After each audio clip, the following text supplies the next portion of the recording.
Akala mo perfect? Hanggang sa nalaman ko ito.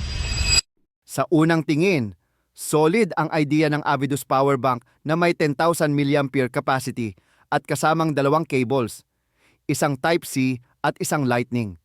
Madali itong gamitin, lalo na kung madalas kang magdala ng iPhone at ibang gadget. May fast charging capabilities ito. Karaniwang nagbibigay ng power delivery na 20 to 22 watts, kaya mabilis ang recharging ng mismong power bank o ng gadget na nakakonekta. Bagay lalo na sa urgent charging moments. Pero hindi ito kayang mag-charge ng dalawang devices ng sabay.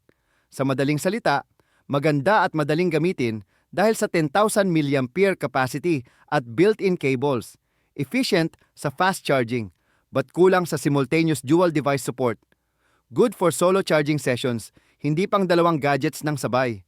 Tingin ko, maganda siya for daily use, lalo na kung iPhone or Type-C gadgets lang ang charge mo. Pero kung madalas kang mag-charge ng dalawang devices ng sabay, maaaring kailangan mo ng mas malakas o maraming ports. Kung gusto mo pa nga ng ibang tanong o iba pang honest review, mag-comment ka lang at ire-review natin kung maganda ito. Please share this video kung nakatulong ako sa'yo. Salamat!